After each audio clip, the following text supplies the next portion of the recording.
റബീഇലേക്കുള്ള ഒരു സഫർ. ദിവസം 1. മഹാനായ നബി സല്ലല്ലാഹു അലൈഹി വസല്ലമ തങ്ങൾ ജനിക്കുന്നതിന് മുമ്പ് ലോകം ഒരു അത്ഭുതത്തിന് സാക്ഷിയായി. യമനിലെ ഭരണാധികാരിയായ അബ്രഹ കഅബയെ തകർക്കാൻ ഒരു വമ്പൻ ആനപ്പടയുമായി മക്കയിലേക്ക് പുറപ്പെട്ടു. ആയുധങ്ങളുണ്ടായിരുന്നു, സൈന്യമുണ്ടായിരുന്നു, ആനകളും ഉണ്ടായിരുന്നു. പക്ഷെ അവർ മറന്നുപോയ ഒരു കാര്യമുണ്ട്. ആ ഭവനം, അതിൻ്റെ ഒരു രക്ഷിതാവും ഉണ്ടായിരുന്നു. അബ്രഹ അബ്ദുൽ മുത്തലിബിനോട് ചോദിച്ചു, നിനക്ക് എന്താണ് വേണ്ടത്? അവിടുന്ന് അദ്ദേഹം മറുപടി പറഞ്ഞു, അന റബ്ബുൽ ഇബിലി വലിൽ ബൈത്തി റബ്ബു യഹ്മീ.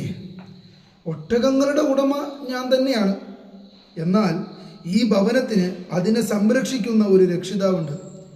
ഇബ്നു ഹിഷാം അസ്സിറത്തു നബവിയുടെ 44-ാമത്തെ പേജിലും ഇബ്നു കസീർ അൽ ബിദായത്ത് വ നിഹായയുടെ 265-ാമത്തെ പേജിലും ഈ വിഷയം സൂചിപ്പിക്കുന്നുണ്ട്. പിന്നീട് അല്ലാഹു തആല ചെറിയ പക്ഷികളെ അയച്ചു. ഖുർആനിൽ കാണാം, വഅർസല അലൈഹിം ത്വയ്റൻ അബാബീൽ തർമീഹിം ബിഹിജാറത്തിൻ മിൻ സിജ്ജീൽ ഫജഅലഹും കഅസ്ഫിൻ മഅകൂൽ. അവരുടെ മേൽ അവൻ കൂട്ടം കൂട്ടമായി പക്ഷികളെ അയച്ചു.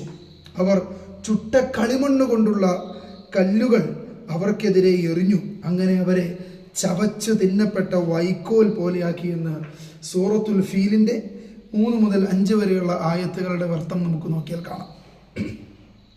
കഅബ തകർന്നില്ല. കാരണം അള്ളാഹു സംരക്ഷിക്കാൻ തീരുമാനിച്ച ഭവനത്തെ ഭൂമിയിൽ ഒരു ശക്തിക്കും തകർക്കാൻ കഴിയില്ല.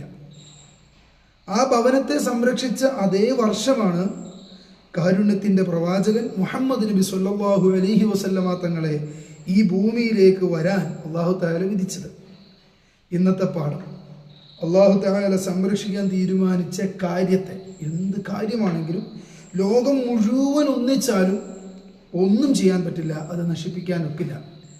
ഇൻഷാ അല്ലാഹ് നാളെ മഹാനായ അബ്ദുല്ലാ റളിയല്ലാഹു അൻഹു, മഹാനായ നബി സല്ലല്ലാഹു അലൈഹി വസല്ലമയുടെ പിതാവിൻ്റെ കഥ നമുക്ക് പറയാം. അസ്സലാമു അലൈക്കും വറഹ്മത്തുള്ളാഹി വബറകാതുഹു.